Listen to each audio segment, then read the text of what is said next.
Namo Buddhaya. Jumpa kembali dengan Teacher Yohana di video pembelajaran tematik kelas 5. Masih semangat belajar? Harus semangat!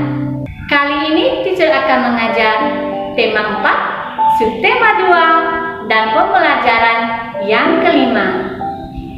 Nah, pada pembelajaran kali ini, tujuan pembelajaran yang akan Anda capai yaitu pertama, siswa dapat mengidentifikasi faktor penyebab terjadinya gangguan kesehatan pada manusia.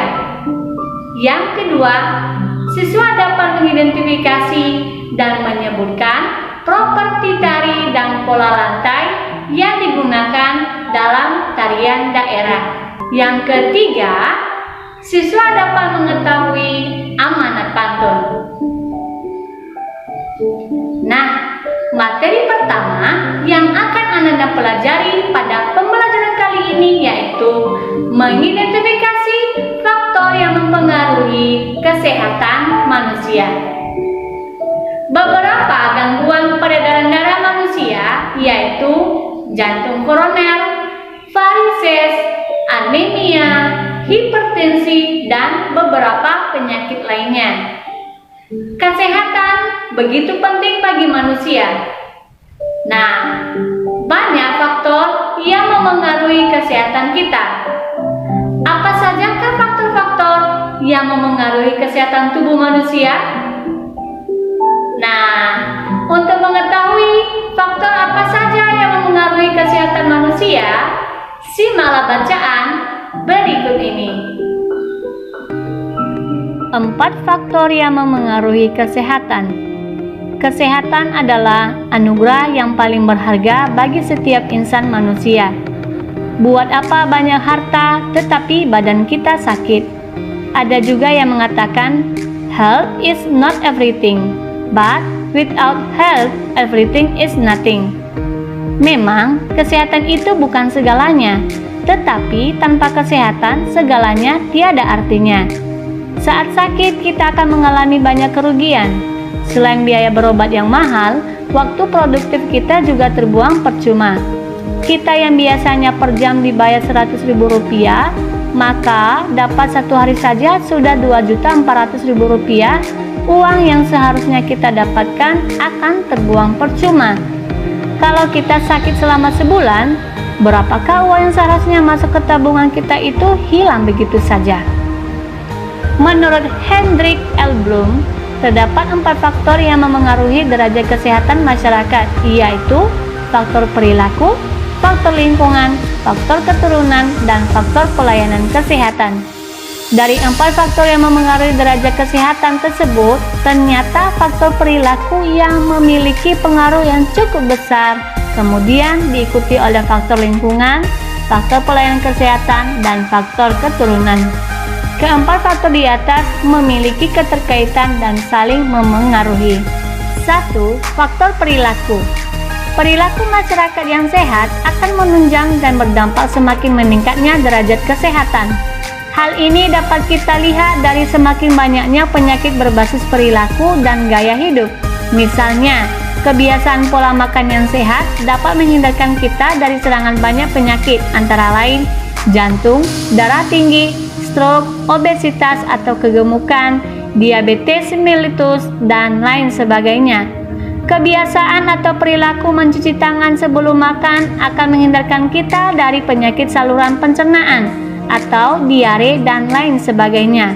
Perilaku menggosok gigi setelah makan dan sebelum tidur dapat mencegah penyakit seputar kesehatan gigi dan mulut. Dan masih banyak perilaku atau kebiasaan yang berpengaruh terhadap kesehatan. Kedua, faktor lingkungan. Lingkungan yang bersih sangat berperan dalam meningkatkan derajat kesehatan masyarakat. Perbandingan angka orang sakit yang signifikan terjadi antara lingkungan yang bersih dengan lingkungan kumuh atau kotor. Beberapa penyakit yang sering menjangkiti masyarakat yang hidup di lingkungan kumuh antara lain demam berdarah, gatal-gatal, infeksi saluran pencernaan, dan pernapasan. Yang ketiga, faktor pelayanan kesehatan. Ketersediaan fasilitas kesehatan dengan mutu pelayanan yang baik akan mempercepat derajat kesehatan masyarakat. Dengan adanya fasilitas yang mudah terjangkau dan dengan mutu pelayanan yang baik, akan meningkatkan akses pelayanan kesehatan masyarakat. Ketersediaan fasilitas harus diikuti dengan keterampilan tenaga kesehatan yang merata, mencukupi, dan mempunyai kompetensi di bidangnya dalam pelayanan hingga tingkat pelosok desa. 4. Faktor keturunan. Banyak penyakit yang dapat kita cegah, misalnya dengan cara membersihkan lingkungan. Namun, sebagian penyakit tidak dapat kita hindari, seperti penyakit keturunan. Semakin besar risiko penyakit keturunan, maka akan semakin sulit meningkatkan derajat kesehatan. Untuk mencegah penyakit keturunan, maka adanya konseling perkawinan yang baik. Keempat faktor di atas saling berpengaruh dan tidak berdiri sendiri. Oleh karena itu, upaya pembangunan sarana kesehatan harus dilaksanakan secara berkesinambungan dan secara simultan. Upaya yang dilaksanakan harus komprehensif, mencakup upaya preventif atau promotif, kuratif, dan rehabilitatif. Pemerintah sebagai pembuat regulasi harus berperan aktif dalam pembangunan sarana kesehatan serta pelaksanaan kesehatan secara menyeluruh. Berdasarkan bacaan tersebut, ada 4 faktor yang mempengaruhi kesehatan tubuh manusia menurut Hendrik L. Bloom, yaitu faktor perilaku, faktor lingkungan, faktor keturunan, dan faktor layanan kesehatan. Menari juga merupakan kegiatan yang menggerakkan anggota tubuh. Dalam menari, hendaknya menggunakan pola lantai supaya gerak tari menjadi lebih indah. Dalam menari, kadang-kadang juga dilengkapi dengan properti tari. Nah, pada tema sebelumnya, kalian sudah mempelajari tentang pola lantai. Masih ingat apa itu pola lantai? Pola lantai adalah garis yang dilalui oleh penari saat memeragakan gerakan-gerakan tari. Ada 2 macam pola lantai utama, yaitu pertama, pola lantai lurus, diantaranya lurus ke samping, lurus ke depan, diagonal, dan zigzag. Yang kedua, pola lantai lengkung, diantaranya pola lantai lengkung ke depan, lengkung ke belakang, dan lingkaran.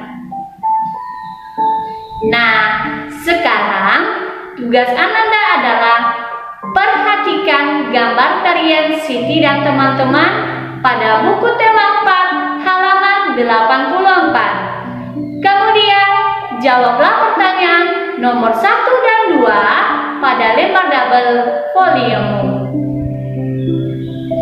Setelah Ananda mempelajari tentang pola lantai dan properti tarian digunakan dalam tarian, materi berikutnya adalah mengetahui amanat pantun. Amanat pantun merupakan pesan yang disampaikan penulis untuk pembaca atau pendengar pantun. Amanat pantun dapat kita ketahui dengan mengetahui bagian isi pantun.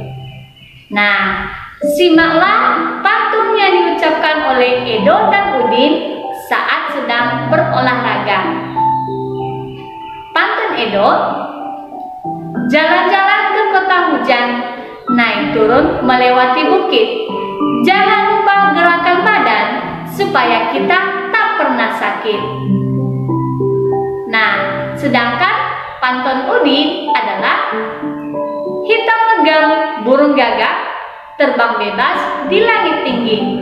Okelah kawan, ayo bergerak, bersepatu roda sesuka hati. Nah, dari pantun yang diucapkan oleh Edo dan Udin, tuliskan isi dan amanat pantun tersebut di lembar double foliomu. Baiklah anak-anak, Demikianlah materi yang dapat Teacher sampaikan pada kali ini. Teacher berharap Anda semua mampu memahami materi yang telah Teacher sampaikan dan bermanfaat bagi kalian. Nantikan pembelajaran berikutnya. Terima kasih. Namo Buddhaya. Goodbye.